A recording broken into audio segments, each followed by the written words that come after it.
Bonjour à tous et joyeux Noël par avance. Vous allez bien? Pas trop froid cette semaine? C'est bon. Alors, je vous avoue que normalement en cette saison, je prie pour la neige. La dernière fois que j'ai prié pour la neige, il y a eu une tempête qui n'avait jamais vu depuis 50 ans. Donc, je vous ai fait grâce cette année. Je n'ai pas encore prié pour la neige, mais ça risque de venir. Donc, vous pourrez me blâmer si Gatineau est bloqué et que vous n'arrivez pas à vous déplacer. Je vais vous inviter à une lecture dans Philippiens au chapitre 2. C'est un passage que vous connaissez. Philippiens au chapitre 2, versets 5 à 11. Vous allez me dire, ce n'est vraiment pas un texte de Noël. J'en lis, ce n'est pas le bon contexte. Et j'ai envie de vous dire que si, quand même. Philippiens chapitre 2, versets 5 à 11, c'est un passage que vous connaissez bien et qui illustre ce qu'on doit voir aujourd'hui. Noël, pour beaucoup d'entre nous, c'est les cadeaux, c'est la musique, c'est le stress et l'angoisse de faire le magasinage à temps, c'est le stress des réunions de famille, le stress du régime qu'il faudra faire après la réunion de famille. Moi, je voudrais ce matin vous ramener à ce qu'est Noël, mais pas pour nous, mais pour Jésus. Qu'est-ce que ça a représenté pour lui d'incarner, de vivre Noël? C'est ce sur quoi on va réfléchir ce matin. On va lire notre texte, prier et puis l'exposer par la grâce de Dieu. Vous connaissez ce passage dans Philippiens 2, verset 5, il nous est dit par l'apôtre Paul, « Ayez en vous la pensée qui était en Christ Jésus, lui dont la condition était celle de Dieu. Il n'a pas estimé comme une proie à arracher d'être égal avec Dieu, mais il s'est dépouillé lui-même en prenant la condition d'esclave, en devenant semblable aux hommes. Après s'être trouvé dans la situation d'un homme, il s'est humilié lui-même en devenant obéissant jusqu'à la mort sur la croix. C'est pourquoi aussi Dieu l'a souverainement élevé et lui a donné le nom qui est au-dessus de tout nom, afin qu'au nom de Jésus, tout genou fléchisse dans les cieux, sur la terre et sous la terre, et que toute langue confesse que Jésus-Christ est Seigneur, à la gloire de Dieu le Père. Prions. Seigneur, que ces paroles nous transpercent une nouvelle fois et que notre attention ne soit pas rivée sur nous-mêmes, sur notre joie et notre plaisir, mais qu'elle soit focalisée sur Christ et qu'il soit notre joie et notre plaisir dans ce monde incertain, angoissant, tumultueux. Que Jésus soit élevé et magnifié à la gloire de son Père, ce matin et pour l'éternité. Amen. Amen. Notre passage nous parle au moins de 3 aspects. On va voir la divinité de Jésus avant son incarnation. On va voir l'humilité de Jésus dans son incarnation et puis on va voir la raison de l'incarnation de Jésus. Pourquoi nous célébrons Noël? Et puis nous ferons quelques applications. La divinité de Jésus avant son incarnation. Notre texte a été bien traduit. L'ancienne seconde disait « Ayez en vous les sentiments qui étaient en Jésus-Christ ». Et cette traduction n'est pas correcte. Ici, vous avez les mots plus précis. « Ayez en vous la pensée qui était en Christ Jésus ». On va y revenir. Jésus, verset 6, c'est lui dont la condition était celle de Dieu. Là aussi, très bien traduit. Jésus avait dans l'original la forme de Dieu. Et quand on emploie ce mot aujourd'hui, le mot forme, souvent on pense à l'extérieur. Quand on dit qu'on est en forme, on parle de ce qu'on voit, de notre état de santé, de ce qu'on peut produire. Mais le sens original, ce n'est pas ce que ça veut dire. La forme, c'est tout l'être entier, c'est l'intérieur. C'est ce que vous êtes véritablement. C'est votre condition, c'est votre nature, c'est votre caractère. Ce sont vos attributs, les caractéristiques. Qu'est-ce qui fait de vous, vous? Et donc, l'Écriture commence par nous dire que Jésus est de condition divine. Il a la condition, la forme même de Dieu. Qu'est-ce que cela veut dire? Nous disons que Jésus a tous les attributs qui font que Dieu est Dieu. Qu'est-ce qui fait que Dieu est Dieu? Il y en a plusieurs. On va s'arrêter sur 4 éléments ce matin. Premièrement, Dieu est éternel. Dieu est éternel.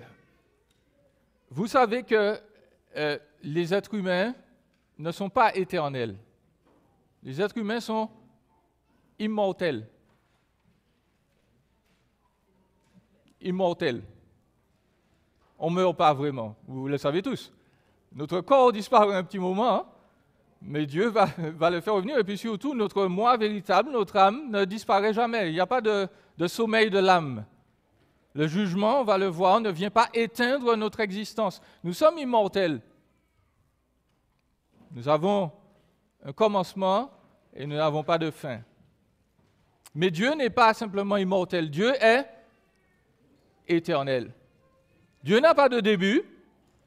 Dieu n'a pas de fin. Il n'y a pas un moment dans l'histoire, déjà de la création et même au-delà, où on a pu dire, tiens, Dieu n'est pas là. Dieu a toujours été, il est éternel. Dieu est, c'est tout.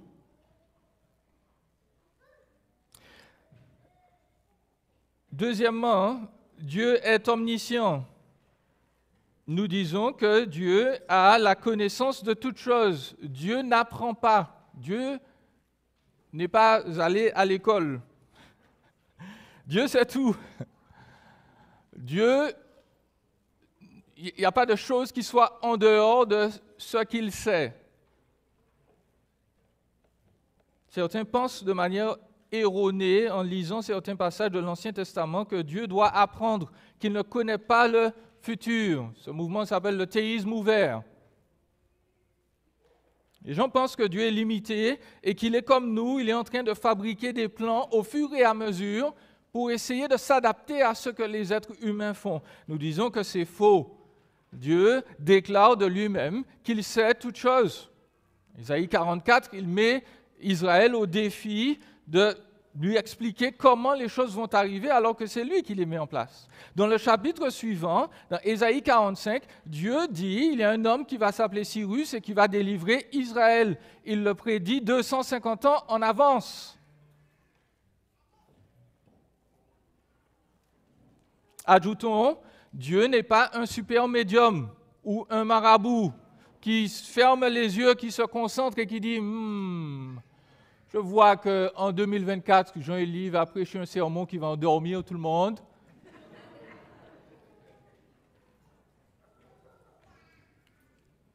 Dieu ne devine pas le futur. Le futur ne se construit pas sans Dieu. Dieu sait tout ce qui se passe parce que Dieu a décrété toutes choses. Si je demande aux dames de l'assistance, qu'est-ce qu'il y a dans votre sac, mesdames? Qu'est-ce qu'il y a dans votre sac ce matin? Vous savez? Pourquoi vous le savez? Pourquoi vous savez ce qu'il y a dans votre sac? Parce que c'est vous qui l'avez mis. Dieu sait toutes choses parce que Dieu a décrété toutes choses. Il n'existe pas d'événement, de situation qui puisse surprendre Dieu ou le prendre au dépourvu. Dieu sait toutes choses parce qu'il a ordonné toutes choses. Il n'y a pas d'information extérieure à Dieu. Dieu est omnipotent. Dieu fait tout ce qu'il veut quand il veut, nous dit le psaume 115.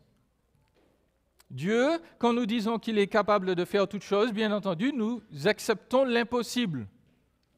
Il y avait un homme en Martinique qui avait dit à l'un de mes collègues, « Je ne croirai jamais en Dieu parce que Dieu ne peut pas faire un rocher qu'il ne peut pas soulever. » Ou bien Dieu ne peut pas faire un bâton qui n'a qu'un seul bout. Okay? Si vous y réfléchissez bien, en fait, ce n'est pas la peine de réfléchir, ça n'a pas de sens. Okay? Un bâton, ça a toujours deux bouts. Et non, Dieu ne peut pas faire de rocher qu'il ne peut pas soulever parce que c'est impossible. Dieu ne fait pas l'impossible, l'irraisonnable, l'absurde. Cependant, l'Écriture nous dit que Dieu n'a pas de limite à son pouvoir. Dieu ne fait jamais le mal. Et il est capable d'intervenir. Sa puissance ne faiblit pas. Dieu n'a pas besoin de dormir. Il ne sommeille ni ne dort, celui qui garde Israël. Dieu ne mange pas. Dieu ne respire pas. Dieu n'a pas besoin de ces choses-là. Il est autosuffisant et son autosuffisance se manifeste par sa toute-puissance. Il a créé l'univers par sa parole. J'ajoute en 6 jours, mais certains d'entre vous vont se disputer avec moi, il n'empêche. Lorsque l'Écriture nous dit que le 7e jour, Dieu s'est reposé, nous savons qu'il s'agit d'un anthropomorphisme. Dieu n'est pas fatigué. Dieu est tout-puissant. Et puis, nous voulons rappeler que Dieu est omniprésent. Je ne sais pas pour vous, mais s'il y a une chose qui m'énerve vraiment beaucoup, c'est quand je veux me relaxer, je m'assois sur le canapé et je cherche ma télécommande. Et puis je m'aperçois que je l'ai laissée sur la table. Ça n'arrive jamais à ma femme, mais à moi, ça m'arrive tout le temps. Et donc je dois me lever, aller chercher la télécommande, me rasseoir, allumer la télé. C'est fatigant.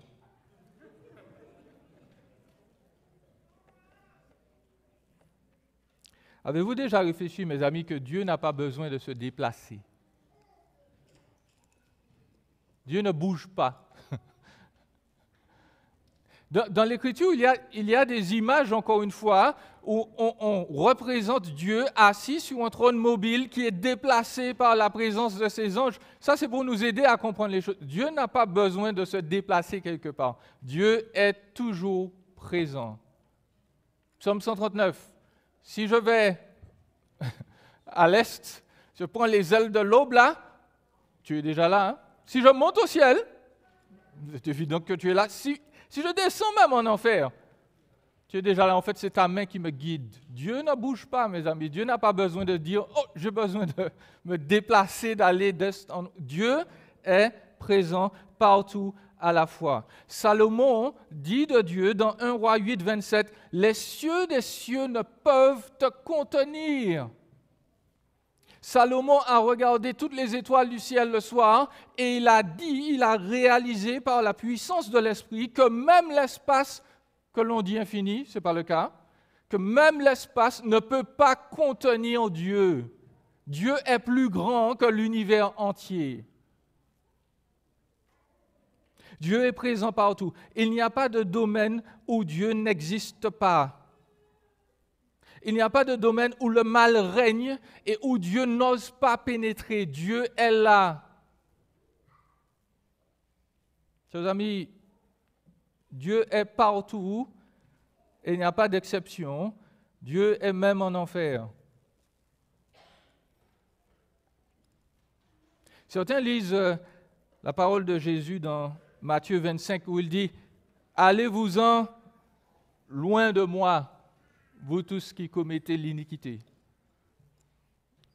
Et là encore, anthropomorphisme.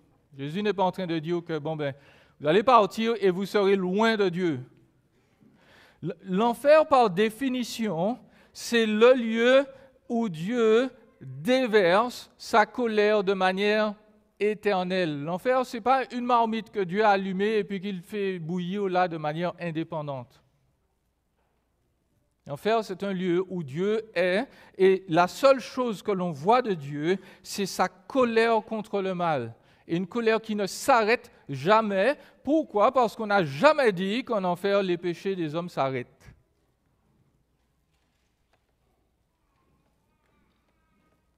En fait, l'Écriture nous dit qu'en enfer, il y a des pleurs, des regrets et des grincements de dents. Et les grincements de dents dans la Bible sont toujours associés à la haine. En enfer, les gens continuent de détester Dieu malgré le fait qu'ils subissent sa colère. Ils continuent de dire à Dieu, tu n'es pas juste, alors que Dieu leur a donné toutes les opportunités de se repentir. Chers amis, Dieu est présent partout à la fois. Et nous disons donc que Jésus possède tous ses attributs. Jésus est Dieu. Jésus est là de toute éternité. Jésus est omniscient. Il sait toutes choses. Il est omnipotent. Il est omniprésent. Il est Dieu. Il est de condition divine. La deuxième chose qu'il nous faut voir, c'est que Jésus donc n'est pas resté dans son ciel de gloire, nous le savons. Jésus s'est humilié dans son incarnation. Il nous est dit donc au verset 6, « Il n'a pas estimé comme une proie à arracher d'être égal à Dieu. » Jésus est de forme divine, il est de condition divine. La condition de Jésus, c'est celle de Dieu. Il n'a pas considéré comme une proie à arracher d'être égal avec Dieu. Jésus est l'égal de la divinité. J'insiste encore. L'Écriture nous dit qu'il n'a pas considéré comme une proie à arracher d'être égal à Dieu. Deux lectures possibles. C'est soit nous nous disons, tiens, Jésus, il est en route pour essayer d'obtenir la divinité, comme Adam par exemple, à qui Satan a dit, tu peux devenir comme Dieu, donc essaye d'arracher la divinité avec le fruit. Nous savons que cette explication n'est pas plausible, puisque Jésus était déjà Dieu. Et la deuxième chose qu'il faut interpréter et qu'il faut sans doute comprendre, c'est que le texte nous dit que parce que Jésus était Dieu, il n'a pas considéré son égalité avec Dieu comme une chose qu'il devait garder à tout prix pour son propre avantage. Jésus a accepté de s'abaisser, il a accepté que sa condition divine ne devait pas être quelque chose qu'il allait maintenir, la garder comme cela.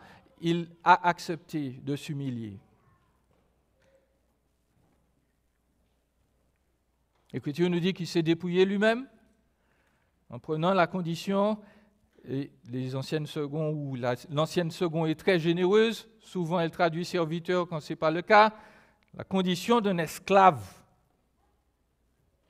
Le serviteur, c'est un esclave avec un rang plus haut, ou peut-être rarement il n'était pas esclave. Mais Jésus est venu comme un esclave, il est devenu semblable aux hommes, nous dit l'Écriture. Il s'est trouvé dans la situation d'un homme, il s'est humilié lui-même jusqu'à la mort sur la croix.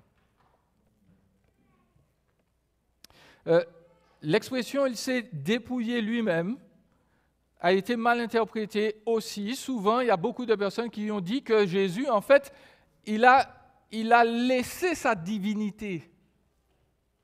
Il s'est vidé de sa divinité.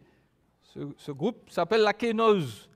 Parce que le verbe là, c'est ce verbe-là en grec. Il s'est vidé. Et donc, certains pensent que Jésus n'avait pas ses attributs divins lorsqu'il était sur terre. Laissez-moi vous dire que ce n'est pas possible. Parce que si Jésus s'est détaché de tous ses attributs, est-ce que Jésus est Dieu? Non. L'Écriture nous révèle autre chose. L'Écriture nous dit que ce dépouillement-là constituait non pas en une perte de ses attributs, mais, et nous l'avons chanté tout à l'heure, en un voile qu'il a mis sur ses attributs. Jésus a voilé qui il était. Rappelez-vous, sur le mont de la Transfiguration, pendant qu'il est en train de prier, qu'est-ce qui se passe? Le Père révèle la divinité, la luminosité, la Shekinah ou la gloire de Dieu. Le poids de Dieu, la valeur de Dieu, sa luminosité ont été voilées par la chair que Jésus a décidé de revêtir. Et nous disons donc que Jésus avait les attributs de Dieu et qu'il a pris en plus sur lui ce que nous appelons la nature humaine, sans fusion ni mélange. Jésus est devenu un homme, certes, mais il n'est pas devenu un Superman. Contrairement à ce que certaines religions affirment, où Jésus n'est pas un homme qui a été divinisé, comme disent les Mormons.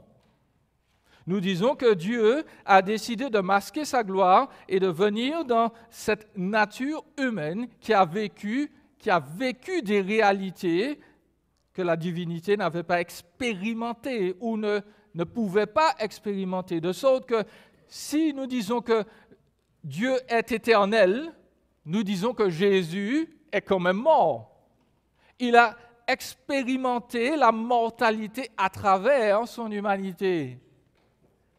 Nous disons que si Dieu était omniscient, il a accepté de ne pas avoir accès à toute la connaissance qu'il avait. C'est pour ça que nous ne devons pas être gênés lorsque Jésus dit, du jour de son retour, personne ne connaît la date, ni le Père, ni le Fils, ni les anges. Jésus, pendant le temps qu'il est sur terre, il refuse d'avoir accès à ces informations. Lorsque la femme qui est atteinte de perte de sang le touche, il se retourne et il dit, mais qui m'a touché? Dieu sait. Mais Jésus, dans son humanité, refuse d'avoir accès à ces informations. Et lorsqu'il a accès à des informations du genre les pensées des hommes, nous pensons que c'est l'Esprit Saint dont il dépend totalement qui lui donne ces facultés.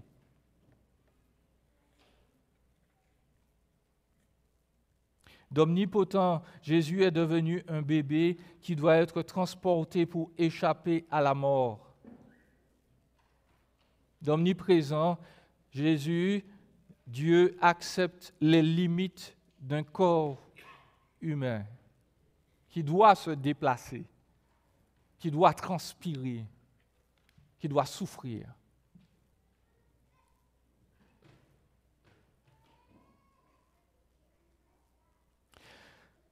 Il s'est dépouillé lui-même, il est devenu un homme, un esclave, qui a accepté de mourir sans se défendre aux mains de ses créatures.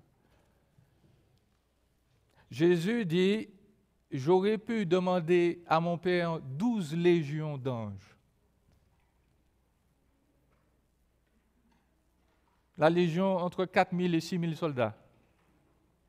De toute façon, quand on est venu arrêter Jésus et qu'on a demandé où il était, il a simplement dit son nom. Il a dit « Je suis » et tous ses adversaires sont tombés à la renverse.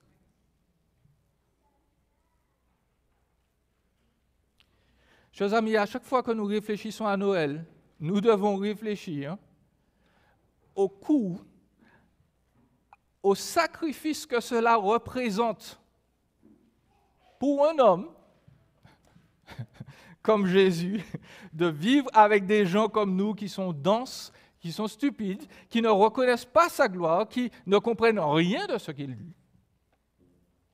Nous devons réaliser ce que c'est pour la divinité de descendre et de dire, voilà, je vais vivre là, dans cet état-là. Et Jésus n'a pas choisi notre époque. Jésus aurait pu vivre ici avec la RAMQ, avec les meilleurs médecins du monde.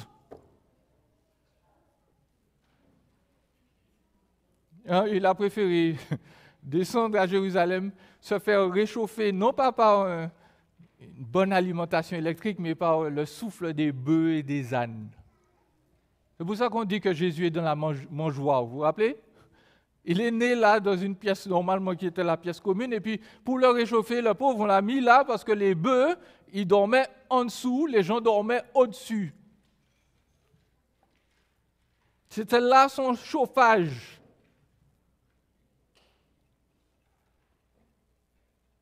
Jésus est sorti du plus haut de la gloire pour vivre dans la misère. Il a dû voiler qu'il était, limiter ses capacités pendant plus de 30 ans pour finir finalement sans domicile fixe, frappé et insulté. Les gens lui ont craché dessus. On lui a arraché ses vêtements, on l'a laissé à demi nu sur la croix avant de le clouer là pendant plus de 3 heures.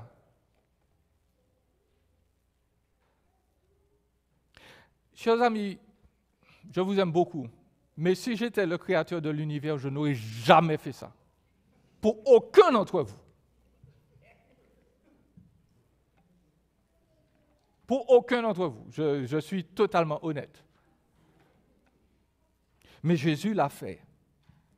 Jésus est venu de Dieu qu'il était et il a dit oui, moi j'accepte de payer pour des gens comme ça, pour Jean-Élie l'égoïste.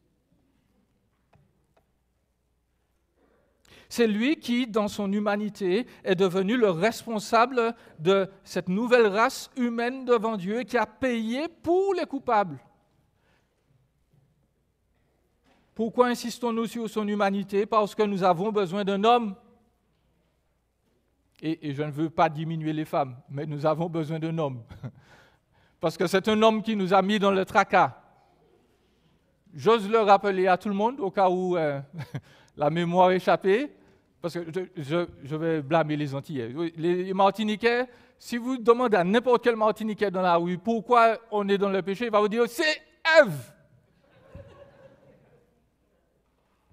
C'est la femme que tu as mise à côté de moi. Bon. L'Écriture nous dit non. Romains 5, c'est un homme qui nous a mis dans le tracas.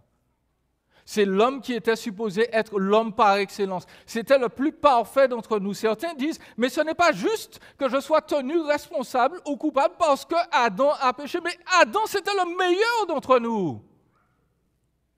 Adam, c'était le plus beau. Adam, c'était le plus intelligent que Dieu ait fait. Et le meilleur d'entre nous a échoué. Et donc, qu'est-ce que Dieu dit? Écoute, je vais envoyer vraiment le meilleur, le plus. Je vais envoyer l'homme par excellence. Je vais envoyer Jésus. Il va payer pour tous ceux qui vont croire en lui. Voilà pourquoi nous devons insister sur son humanité. Nous devons insister sur sa divinité, parce que si un homme accepte de mourir pour vous, il va prolonger votre vie terrestre, c'est très bien, mais il ne va jamais changer votre état spirituel. Cela, seul Dieu peut le faire. Et Dieu est venu, et dans la personne de Jésus, donc par sa nature divine, Dieu a mis sur lui le poids de culpabilité, non pas d'une seule personne, mais de millions, de milliards de personnes, et non pas pour juste une vie humaine, mais pour l'éternité. Ce que Jésus est en train d'endurer sur la croix, l'a condensé en 3 heures, ce n'est pas juste les souffrances et les péchés des hommes, c'est l'éternité de souffrances et de péchés des hommes que nous devions subir. Jésus doit être Dieu pour payer cela.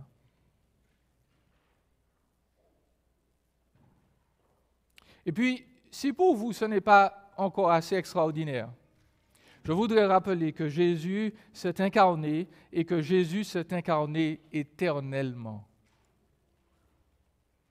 Lorsque Jésus est ressuscité, ses disciples ne pouvaient pas passer à travers lui s'ils mettaient la main.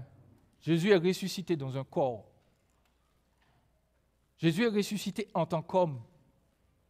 Ce qui veut dire que cette nature divine et cette nature humaine sont superposées là pour l'éternité. Jésus ne va pas devenir autre chose dans le ciel. Jésus a décidé pour l'éternité de rester et de demeurer un homme. Il s'est imposé de vivre avec ces deux natures-là pour toujours. Si quelqu'un nous dit que Dieu ne nous aime pas, Juste la personne de Jésus doit le faire réfléchir. Parce que tout le monde ici est prêt à faire des sacrifices un petit moment, pas pour l'éternité. Mais Jésus, oui. Jésus nous aime. Jésus s'est humilié pour nous. Troisième chose qu'il nous faut voir, il nous faut voir la raison de l'incarnation de Jésus. Vous connaissez la fin de ce passage. Jésus s'est humilié, certes, oui, mais Dieu l'a souverainement élevé à cause de son humiliation, à cause de sa divinité, à cause de son amour. Il lui a donné le nom qui est au-dessus de tout nom. Dieu a hyper élevé Jésus, c'est ce que le grec dit. Nous disons qu'il lui a simplement redonné la gloire qu'il possédait déjà. On ne peut pas être plus glorieux que Dieu. Donc, Jésus a prié la même chose de toute façon. Il dit à son Père dans Jean 17, « Redonne-moi la gloire qui était mienne avant que je ne m'incarne. » Et Jésus, donc, a été élevé et lui a donné son Père, ou j'ai envie de dire qu'il a révélé une nouvelle fois ce nom qui est au-dessus de tout nom. Quel est ce nom?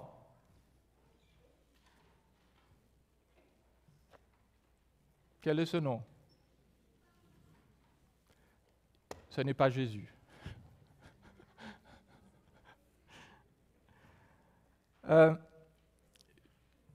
J'ose vous rappeler que notre Nouveau Testament a été écrit par des Juifs.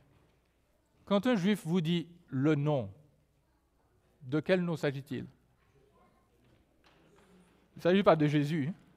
Il s'agit du nom qu'il ne prononce pas jusqu'à maintenant et que nous pouvons prononcer de manière presque parfois irrévérente des fois, mais bref.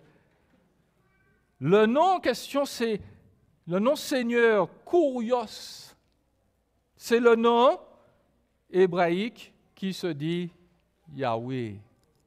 C'est ça son nom. C'est ça son nom.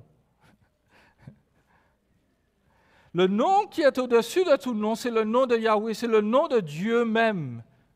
Un jour, Jésus, effectivement, il porte le nom Yahweh, Yahweh qui sauve. Ça, c'est sa mission. Mais son nom, sa personnalité réelle, intime, c'est la personnalité de Yahweh. Jésus reviendra et tous les habitants du monde verront et devront reconnaître quoi?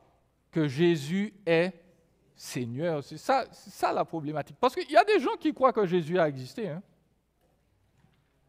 Il y a des gens qui croient, ils ne sont pas chrétiens d'ailleurs, mais ils croient que Jésus a existé. Ça, ce n'est pas un problème pour eux.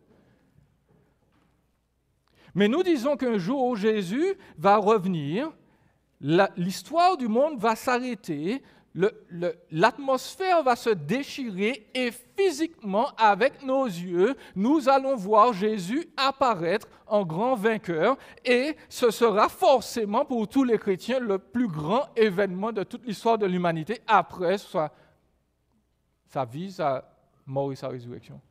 Nous allons voir Jésus et nous allons être remplis de joie. Nous allons dire enfin, finalement, les vraies vacances commencent. On ira vers Jésus, on sera emporté. Non, nous n'aurons pas d'aile, mais ce n'est pas grave. Jésus va nous emmener directement par sa présence. On sera captivé par lui. On va regarder, on va se dire, oui, gloire à Dieu. Jésus est Seigneur. Amen. Et puis en même temps, le même jour, il y a des gens qui vont voir ce spectacle et qui vont hurler à la mort. Parce qu'ils vont dire exactement la même chose. Jésus est Seigneur. Je me suis trompé.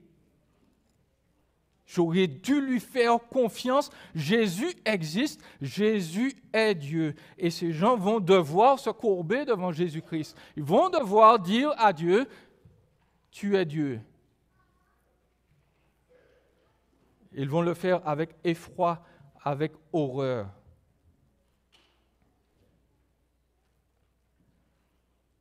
Mais je n'ai pas encore répondu à la question. Pourquoi Jésus est-il venu? Il y a un chant, peut-être que vous avez entendu, très ancien, qui dit We are the reason.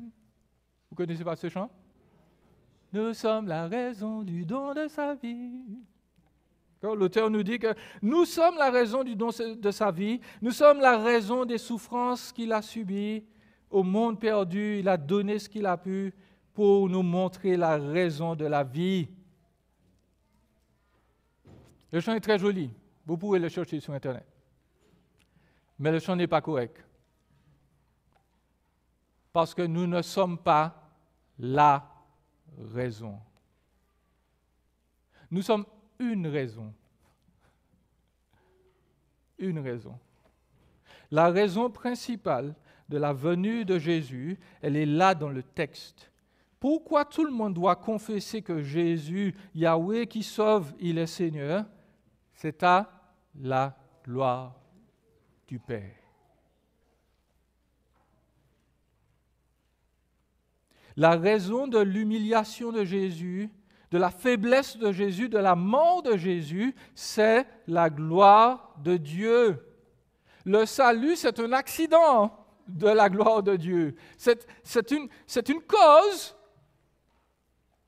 que Dieu provoque, ou c'est une conséquence, même pas. Ce n'est pas une cause, c'est une conséquence de la gloire du Père. Dieu veut se glorifier, et donc, il nous sauve. Noël, la raison de l'humiliation de la gloire de l'humiliation de Jésus, c'est la gloire du Père.